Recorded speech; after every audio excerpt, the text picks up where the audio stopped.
At the Martin Luther King Center, we recently got involved in a garden initiative called Hands2Mouth.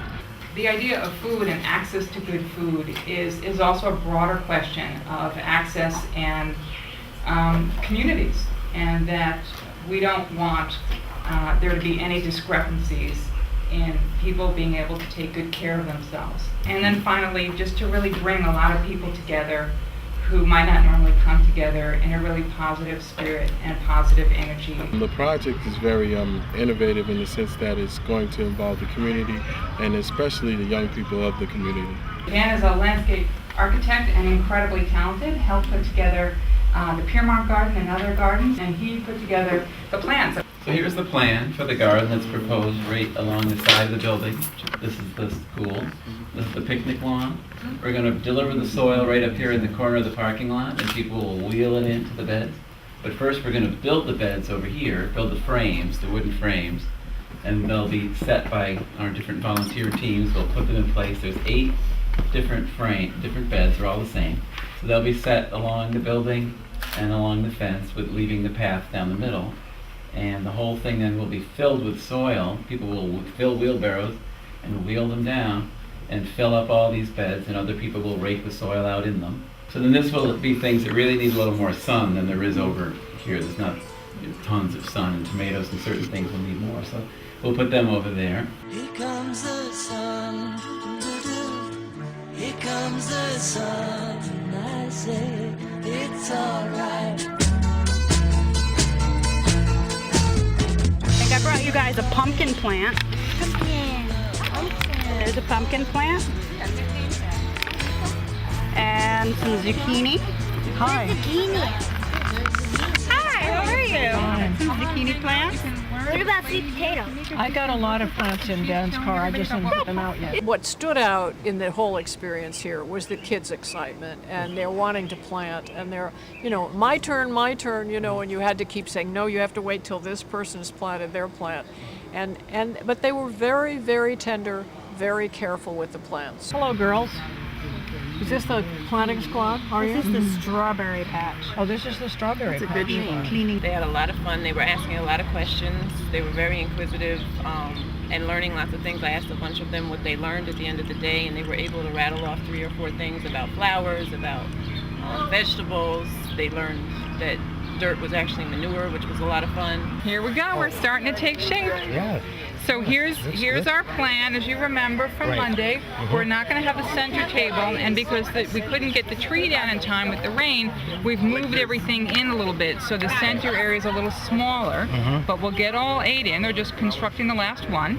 As soon as it's done, we've got a nice team here. We're going to put in the wood chips.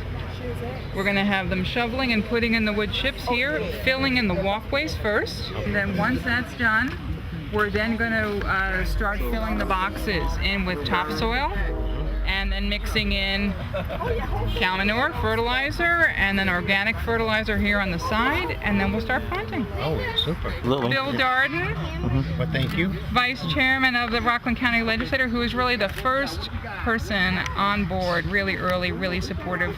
Joan and I met with him, oh gosh, it was the winter. Yes, it was. It was the winter, first time to make things happen, and Bill said, whatever you need, I'm gonna do, and I'm right behind this, and he has been. There's not a lot of opportunities nowadays for kids to get dirty and to get into the ground, and once you start, you realize how natural it feels, and I think these kids really felt that connection to planting vegetables, to planting their food and the earth.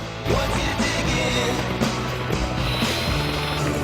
you'll find it coming out the other side. And once you dig in, you'll once you dig in, you'll find it coming out the other side. And once you dig in. Growing your own vegetables makes you much healthier because growing gardens, you get to wash them off yourselves, and you don't just keep them in the refrigerator. You can actually try them and eat them and walk out to the backyard and say, oh, look at this, my garden's so beautiful, instead of just walking out and seeing a whole bunch of mess. They have to somehow connect with growing things, I think. I think it's growingly essential nowadays because kids are spending so much time with electronic media, so much time watching electrons float around, that they've totally lost track of nature time. Things take time to happen in the real world, in the material world. I often think the reason people are so angry all the time nowadays is because they're so impatient with the real world and the speed with which the real world moves, even in traffic. You know, you have to move a material object around on the computer, you just have to hit something and it happens.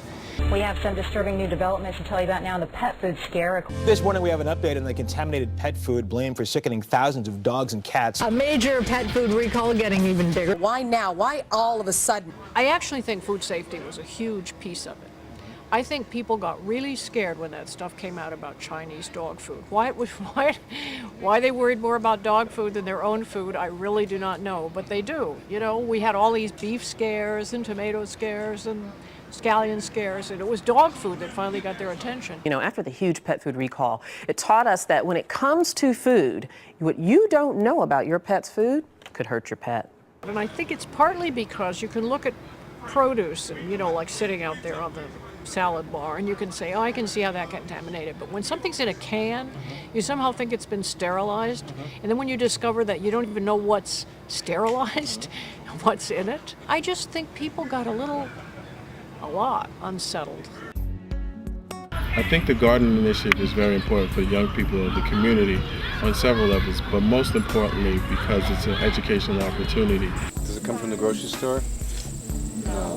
Where does it come from? Farms. Farms, that's right. And it doesn't have to come from California, right? It can come from Rockland County. We're thinking maybe we can give you a little tour. You can take that. Let's take all the green. I'm not too tall. Want to let it become quite strong and tall before you harvest it. You ready? Let's do a little. You make money off of it. Ah, good. That's the way you do it. See, first, when they grind, they stop and then they dry out. It does taste like licorice. It tastes like black candy. licorice. This is what it was before the whole agricultural boom of the last 50 years. This is how we provided our food, and we ate what was in season, and we ate what was local, and we ate out of our neighbors' gardens, and we ate out of the community gardens. This is how it should be. I feel that projects like this are completely sustainable and encourage the members of the community to develop their own gardens, to learn about food and where it comes from, and how that big agribusiness is really affecting our health and affecting our planet. It's really key to try to connect the kids with that greater concept from this small garden to the greater concept of how it's benefiting our planet by eating out of gardens that are local. It helps the environment because you're using less gas, and that helps the environment stay clean and healthy.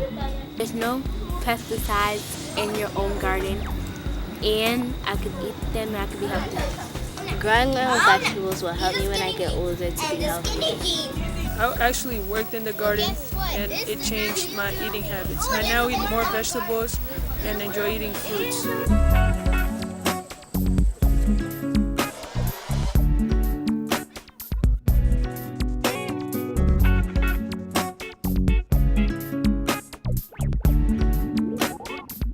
The reason why I would grow my own because it costs a lot less money to buy seeds than it does to just buy the vegetables.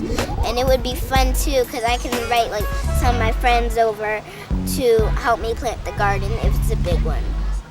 This is a cabbage. I want to say thank you to Lowe's, Beckley Lumber, Andy Harnett, the Orchards at Conklin, Matterhorn Nursery, Dave of Orangetown Landscape, Legislator Bill Darden for his contribution not only in monetary donations but also in physical labor, the Village of Spring Valley, and to Tamika and all the rest of the gardeners at Cornell Cooperative Extension. And let me not forget Miss Joan Gussow and Dan Sherman for his contribution of the architecture layout for this event. So thank you. Brother Lewis, you know you're digging in cow manure? Go ahead, Maria.